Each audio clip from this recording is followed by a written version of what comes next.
All right. Welcome to another episode of the Joe and Doug Show. We're pumped that you're with us today. It's beautiful here in Youngstown. Joe is on the road. He is in Boston or New Hampshire today and just enjoying some family time. And I have a special guest with me today, Sam T. Sam is a Sri Lankan-born, naturalized American CEO, entrepreneur, author, thought leader, innovator, and aftermarket expert. He's also a husband, father of 5, and an active leader in his community and church. I've known Sam for a long time, and I'm excited that he is with me on the Joe and Doug Show here at Youngstown Studio. Sam, welcome to the show.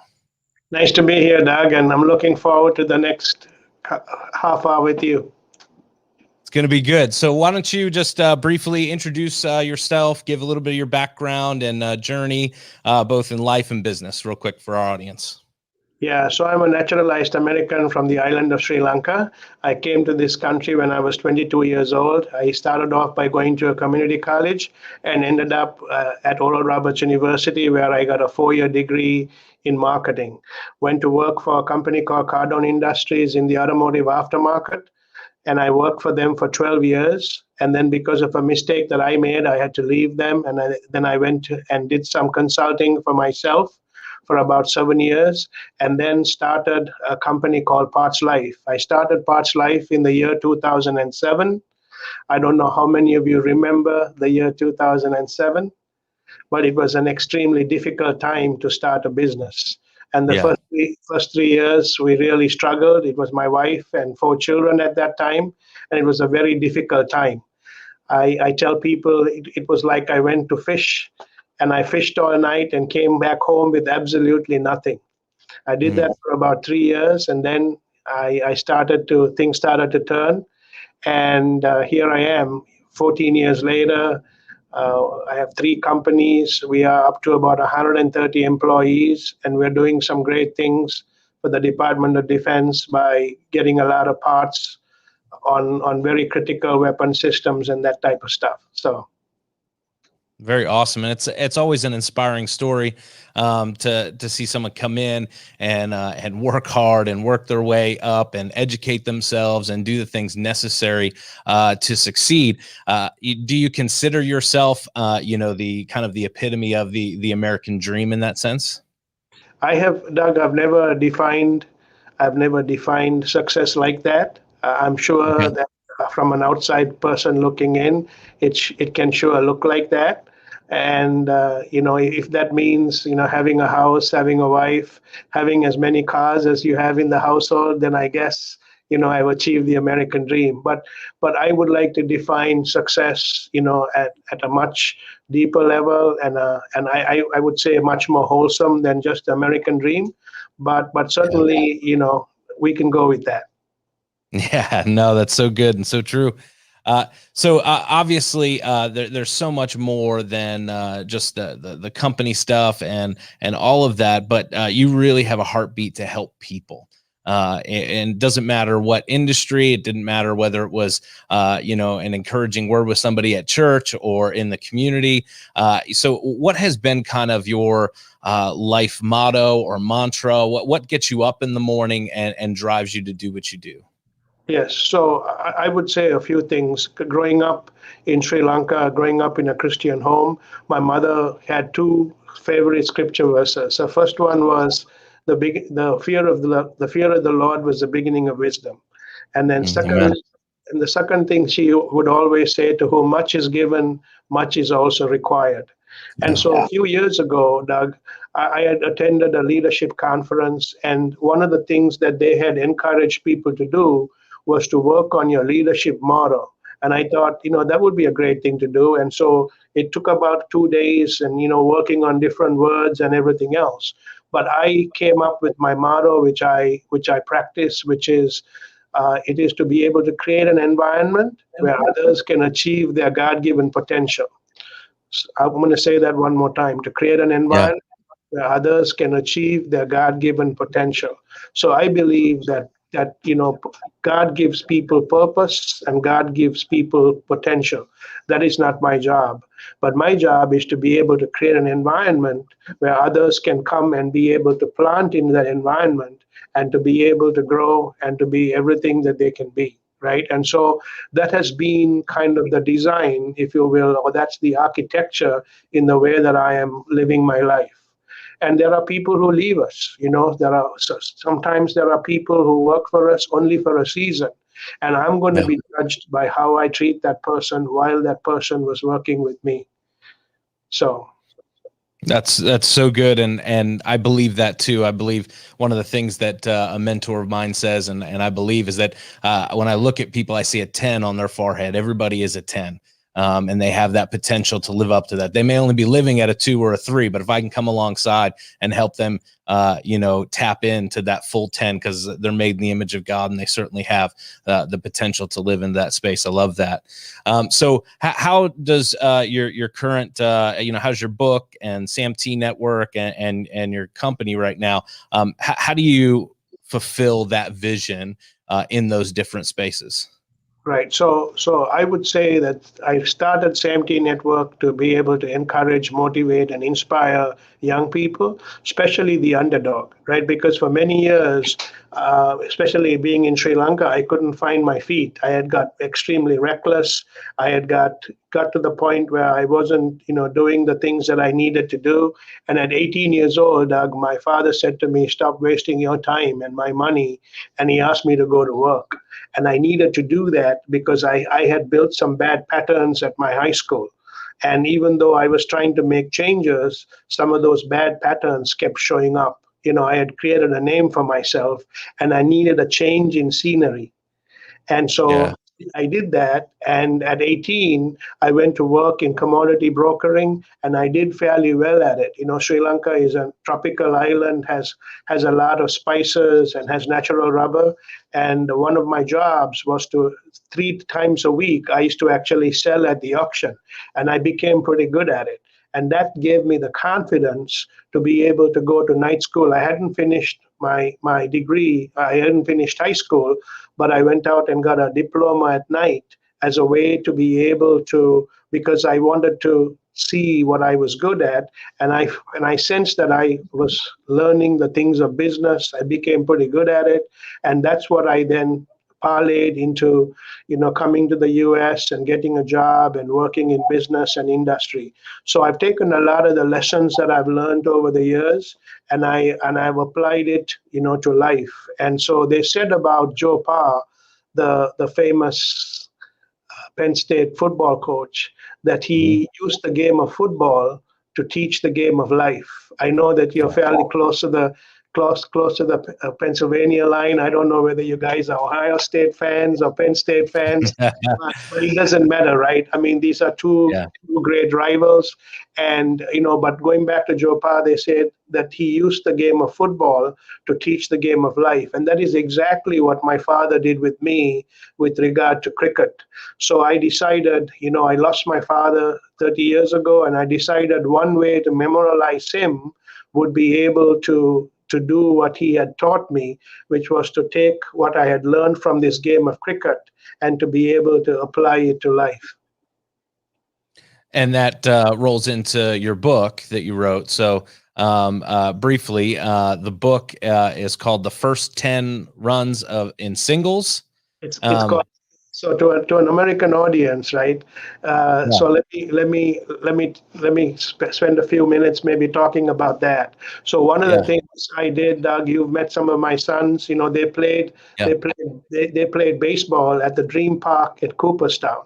So when I Yeah. first went to Cooperstown and I went to the Hall of Fame, I learned that baseball actually came out of two sports. I'm not so sure you know that. Baseball actually came out of cricket and Mhm. rounders. So there is a lot of baseball or there's a lot of cricket in baseball, right? So Mhm. there's a bat.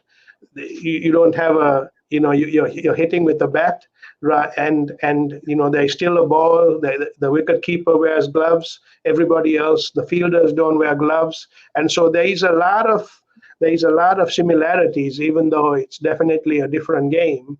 But there is a lot of similarities when you're hitting. You're hitting on the front foot. You're stepping into it, And so I've taken some of those principles, like hitting. When you hit, you don't stand in one place and swing the bat, right? You step into it with everything you've got. And it's a great way to talk about initiative, right? It's a great way to talk about initiative about getting a job, initiative about following Yeah. a course of study, initiative about mending a broken relationship. In order to do that, you need to take initiative. The Bible says that without faith, it's impossible to please Hmm. God, Yeah. right?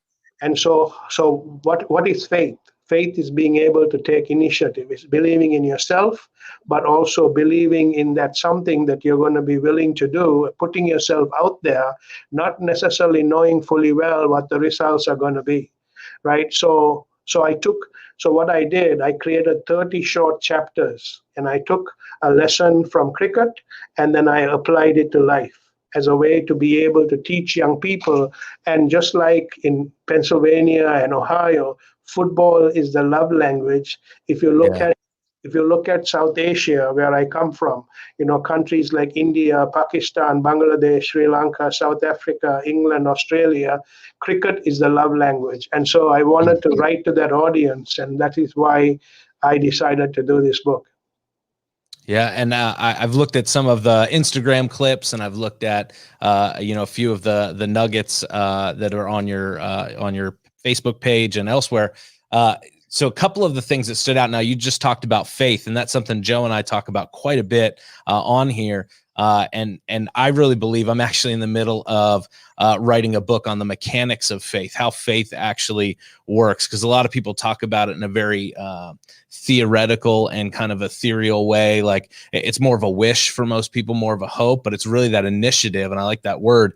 Because you're putting not just a declaration out there, but then your actions have to follow up with the thing you declare, and you're going to face some opposition. It's just testing your resolve to see if you're really going to continue to follow through. And so I really like that point. One of the clips I saw of you on Instagram, you were talking about adaptability, and you mentioned in the clip, you talked about adapting to technology. And you used the comparison. You said, it's not just about adapting, but embracing change. That is the key. Can you talk about that a little bit? Because I think for a lot of our audience, 70% of people don't like change. We run from change. We hide from change. But the secret really is to attack it and to embrace it, like you were saying. So can you talk about that a little bit? I believe that's where we grow, right? I was mentoring a young lady just before I got here, a friend of my daughter's, and I was telling her the need for her to become familiar with being in unfamiliar situations, right? As human beings, we want routine. We want the same thing over and over again because that makes it cozy. It's like that baseball glove that's broken in, right? Or it's like that warm pillow that we are used to, or that old sweatshirt that we love to sleep in, right? We like the predictable. But the truth of the matter is that's not where we grow, right? Where we grow is in difficult times, in unfamiliar situations, and even as somebody who's a naturalized American, I had to come here when I was 22 years old and had to make a way for myself, and that's a lot of positive things about it.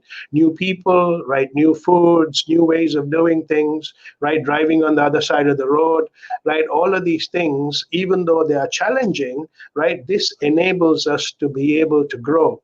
And it's the great way for us to really be able to come to terms, and it stretches us, right?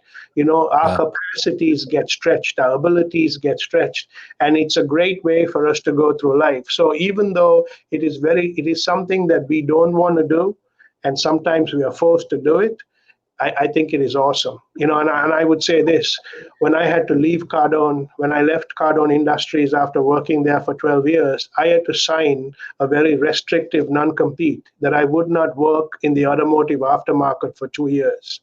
It was a very difficult time because that is what I knew for 12 years. And I had to go make a living. I had to go support my family doing something completely different. And I can tell you, there for a little bit, I was feeling sorry for myself right? But as I embraced that, as I learned that new language in that industry, and as I learned how to do the things that I did not know to do before, I became much more technical. I learned how to do a technical sale. I learned about, things that were measured like in human hairs. This was not who I was, right? Wow. But God actually forced me to be able to learn these things, because when my company actually turned, it turned in a product that I had actually learned in those 7 years. So wouldn't it be like God to actually give me something that not things that I was familiar in automotive, but the things that I had learned during that 7 years of unfamiliarity, where I had to actually shed everything, all my strength and what I thought that I had achieved. I had to do that in order to be able to embrace this new thing. And I would tell you that today, we have parts on an ICBM missile, right? That is actually shut out of a B-52. Would you know that if I had not embraced that 7 years ago and done not seven now, it's 20 years ago, if I hadn't done that, I wouldn't be associated with the B-52 bomber today. But I can sit here and tell you very confidently that I am, because of this situation that I had to overcome, right? And to learn and to be able to hit it out of the park. Wow, that's awesome. So you've mentioned several times in your responses, and I know our background. We worshiped in the same church for a number of years, and obviously I'm a pastor. You've mentioned your relationship with God and how that informs everything that you do. A lot of times we get call-ins to the show, or we have a business leader Joe and I might be coaching, and they want to check their faith at the door, or they don't want faith brought into it at all. How important is your relationship with God, and how does that inform your business decisions and your model and the way that you lead? Yeah, so I'm a Christian first, right? I'm not even an American first. Even Come though on. I'm proud to be an American, I define myself as a Christian first. So that is very important to me, right? So I'm a Christian first, then I'm an American, then I'm everything else, right? So it's very important how we define ourselves. And, it's true, Doug, right now, there is a lot of people who are having a very difficult time with their identity, right? America has an identity crisis. We Yeah. don't necessarily know how we were created, who created us, that God created us for a purpose. And the truth of the matter is, Ephesians 2:10 says we are God's workmanship created in Christ Jesus to do good works, which he has prepared in advance for us to do. It's my favorite scripture because I recognize that I am God's workmanship. I don't care what somebody else defines me as. What I can tell you is that God has defined me as a workmanship. But the truth of the matter is, even if you look at a diamond or you look at a blue sapphire under a magnifying glass, there are some blemishes, there are some mistakes, there are some things that we need to be able to get through, right? But the truth of the matter is, God has knitted us together for us to be his workmanship, and then he has actually set aside work for us to do. He has specifically created us for that work, and we are the only ones who can do that work. And that's where the potential and the purpose come together. And so it's the meaning of life for me, right? It's the meaning of life for me that God has created me for a purpose. And my days are numbered here, and he has given me things that I need to do, and it's my responsibility to go ahead and do that. That's very good. I know life for you obviously is far more important than the bottom line at the office. You've poured into your 5 beautiful kids. They're all now, pursuing careers, and that a couple of them did really well with football. And you've done such a good job as a father and as a husband. Talk about that side of it, because one of the issues that we deal with is we get a lot of questions on work-life balance. Joe has 7, 8, 9 companies, and he's spinning a lot of plates at one time, and he's consulting, and he has lots of different offers. I pastor a church, I do podcasting, I guest speak. You get a lot on your plate, and I also have 4 kids.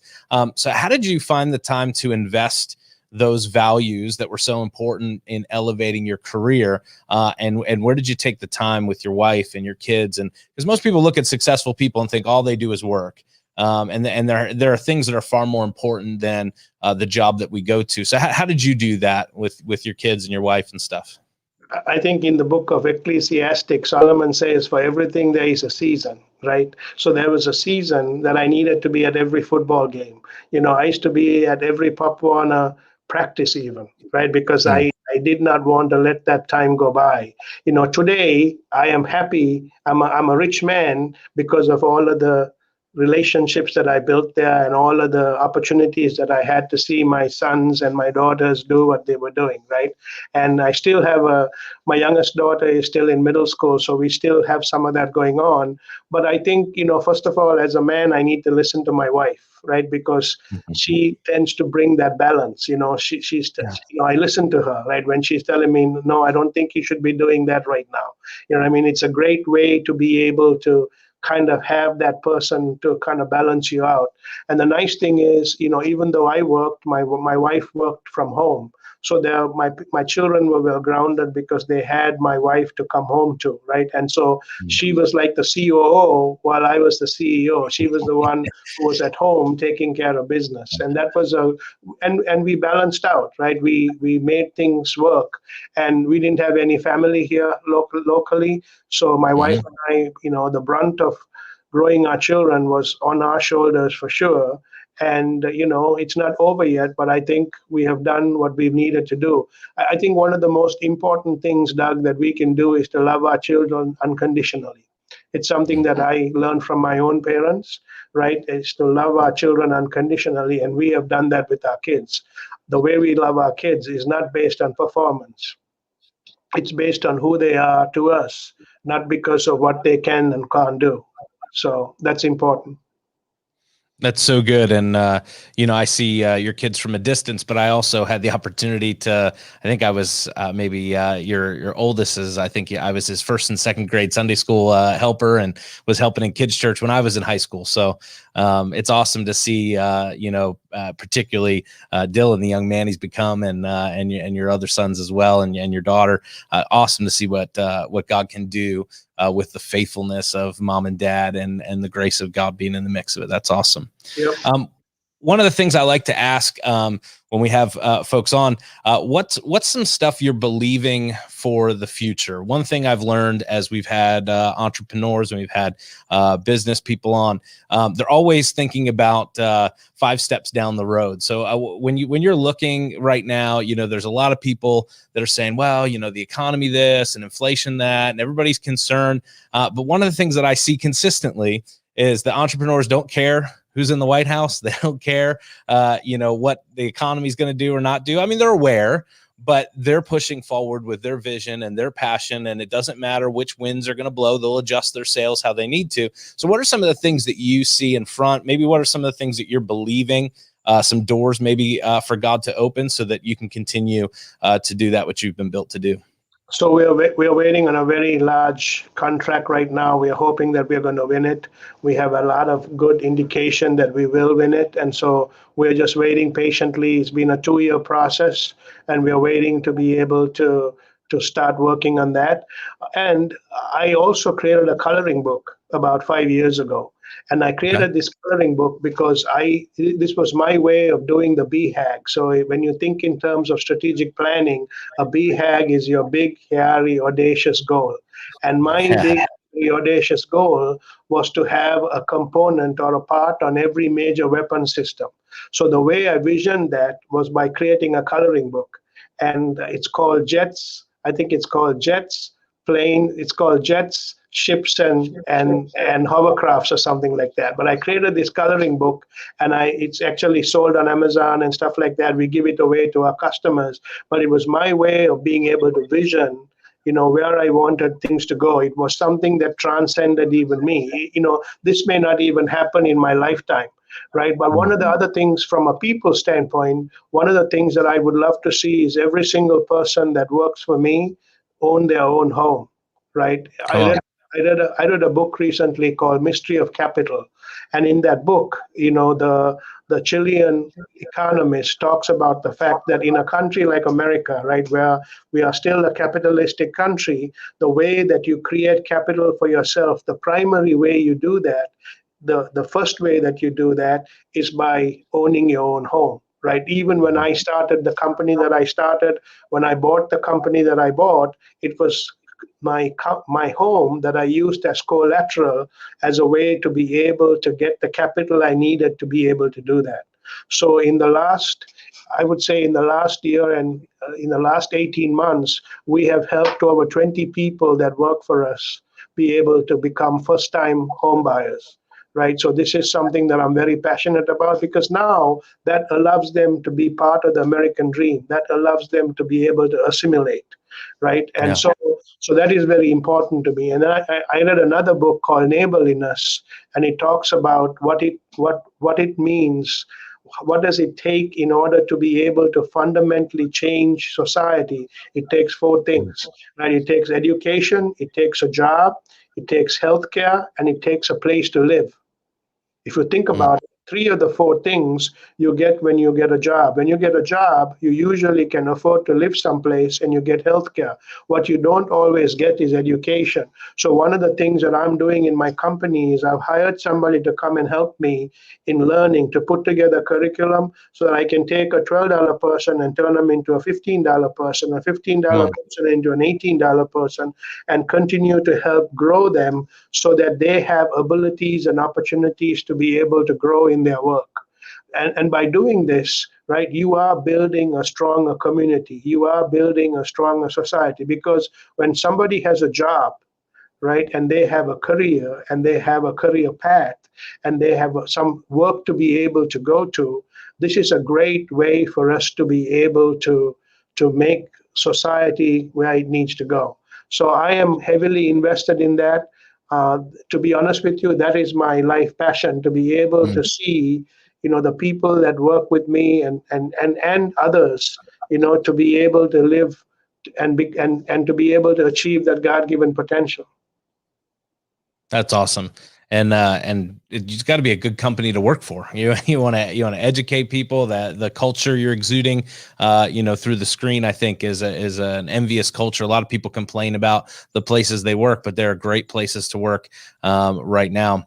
As you had, take kind of an introspective on some things. What are some things when you look back on your life that you go, you know what, I wish I could go back and do that? Do you live in a spot like that where you look at one or two tweaks that you're like, man, if I could have done that differently, some stuff would have changed? Or do you kind of look at that and go, you know what, it's made me who I am today. I'm going to learn from it and I'm going to keep going. What's kind of your take on that? Because some people beat themselves up for their past and they always live in that spot.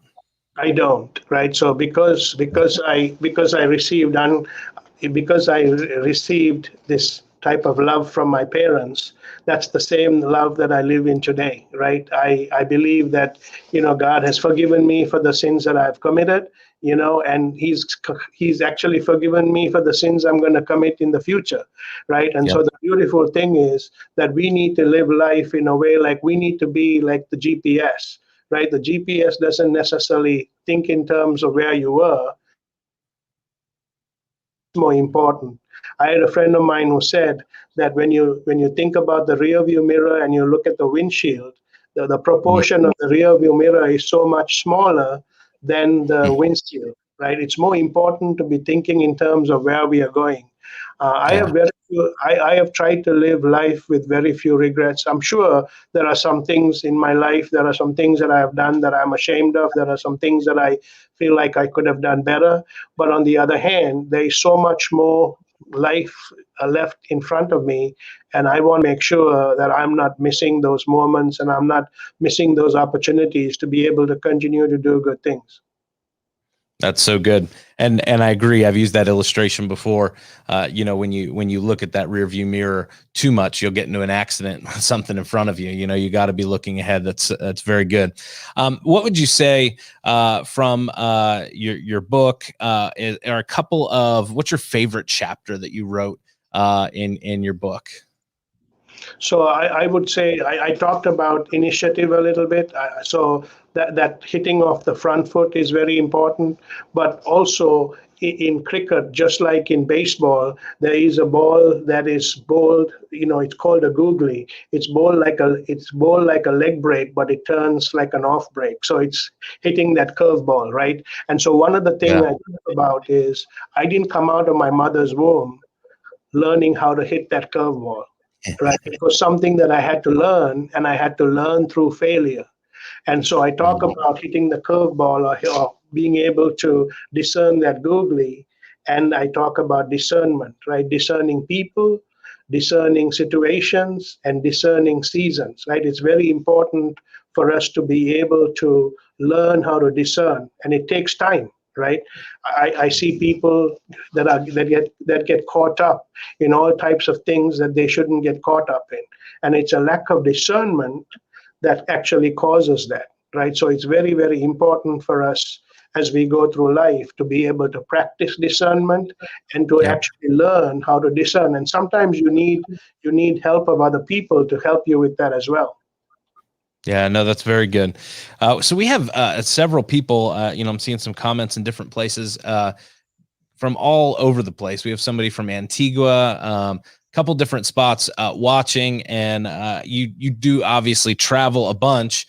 What are some of the distinctions between other places around the world and America? What are some of the not just obviously there's different food and different culture and different but are people generally the same? Are people generally after the same things, or do you have to package your message a little differently depending on where you go?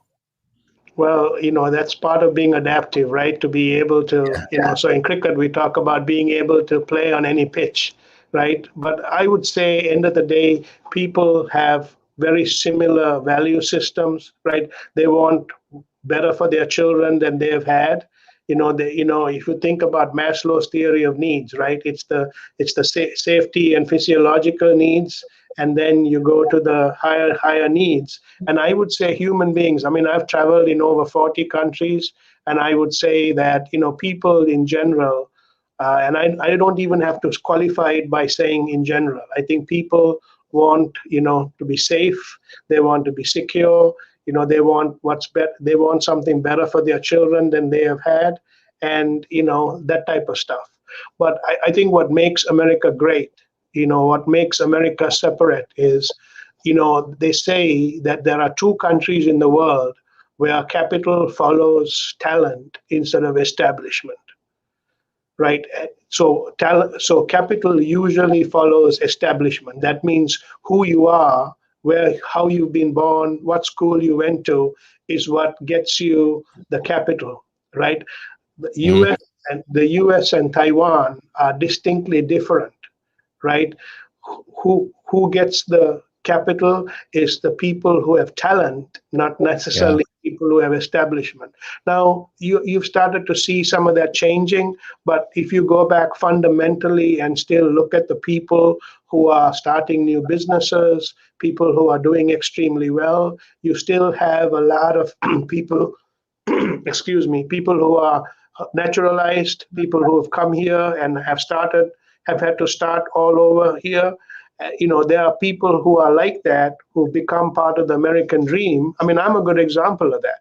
I'm a first generation American, Yeah. and I have been able to achieve some things. And I wouldn't have been able to do that if the systems and process were not there in order for me to do that. Yeah. How did COVID affect your particular industry? How did it affect your employees? I know every state was a little bit different. Ohio had some restrictions, but was fairly open. My kids went to school in person all year. I know that's different depending on what part of the country and depending on different kind of governors. I know certain businesses were forced to close and had to close, and others were allowed to remain open. Did it affect your industry at all? Supply and demand, some of that stuff. So we were very fortunate being a essential business that we had to work, and we made sure that we made We made sure that we took care of the people who were vulnerable, some people who had underlying conditions we took care of. We had family members with underlying conditions. We made special disposition for them, but the rest of us worked. I call it the buffalo culture, right? The buffalo culture is the American buffalo. They say when the storms come, they come together, they put their heads together, and then they charge the storm, right? So no cattle, they scatter and they get really hurt.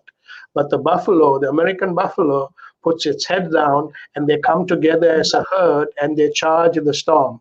If you can think about that mental picture, that's exactly what we did, right? We attacked Yeah. the storm and we got through it. And I have to tell you that not only did we survive, we actually thrived during this time.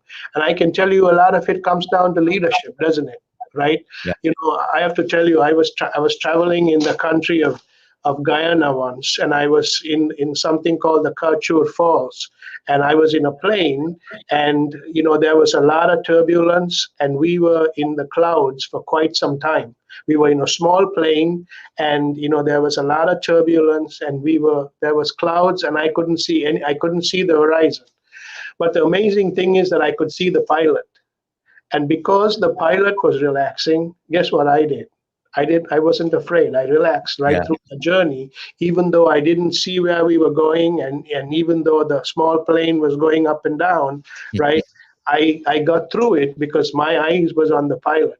And if you think about leadership, right, in tough times, it's very important that you need leaders who are able to get you through that, right? You can't have people see you sweat, right? You have to be able to be a leader at that time. And I can tell you that me and my leadership team actually provided that strong leadership to my team. Doug, you've heard you were talking about my son Nick. My son Nick became a fairly good quarterback in high school, but his sophomore year, right? There was a game. It was against Willingboro, so these towns are familiar to you. I think he probably threw about four. He probably threw about four interceptions. I'm sure if he knows that I'm talking about it right now, he'll kill me. But he threw about four interceptions, and he was young as a quarterback. Every time he came back, he was like doing stuff that was, not right. And I talked to him after the game. I said to him, son, I want you to watch Tom Brady.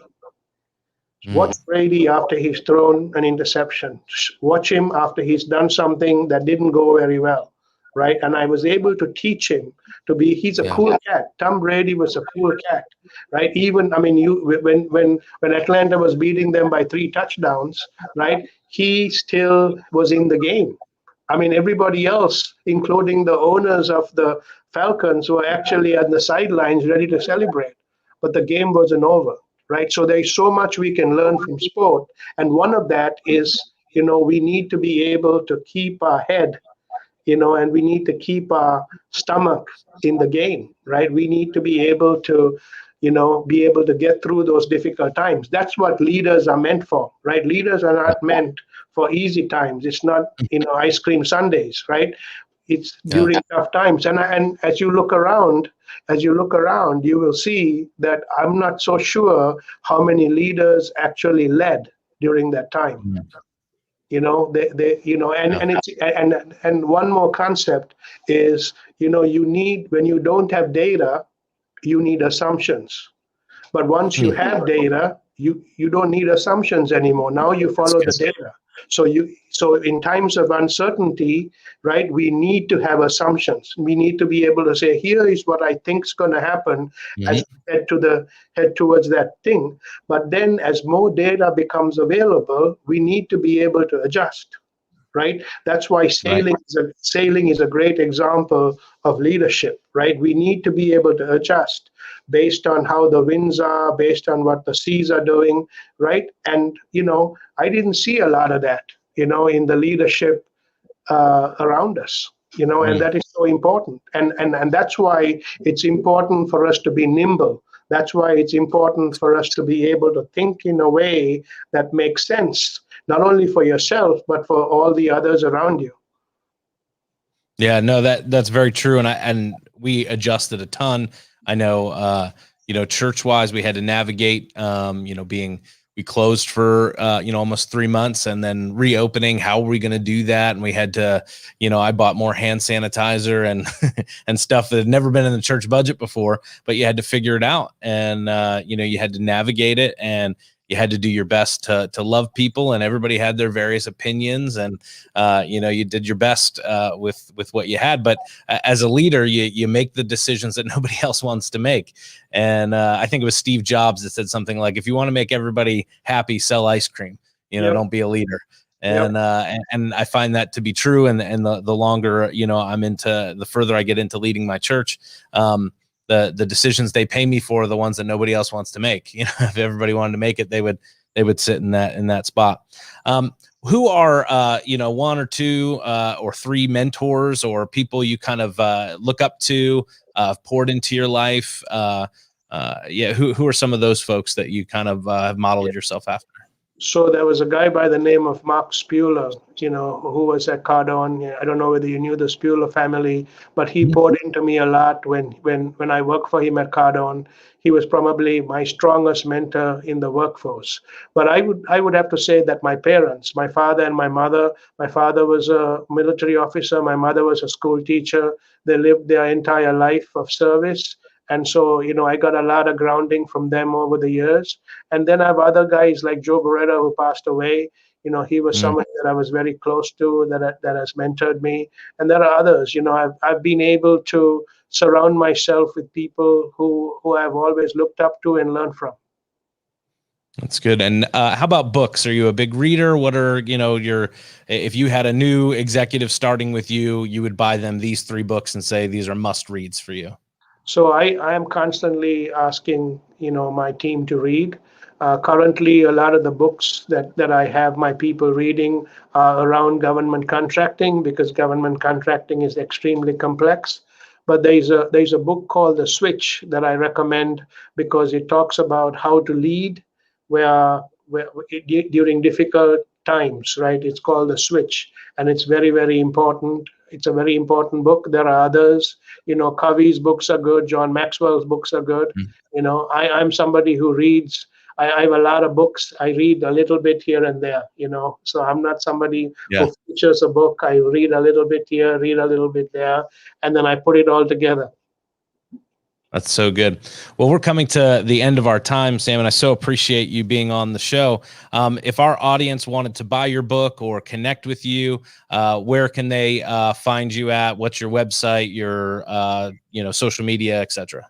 Yep. So the book, I'm going to hold it up here. The book is called The First 10 Runs in Singles, and it's available on Amazon. It's called The First 10 Runs in Singles. So even though you may not get it for yourself because you may not be a cricket player, you may want to get it for somebody who you want to build relationship with, who's from South Asia or from part of the world that plays cricket. And the best way to get a hold of me is samt@samtnetwork.com.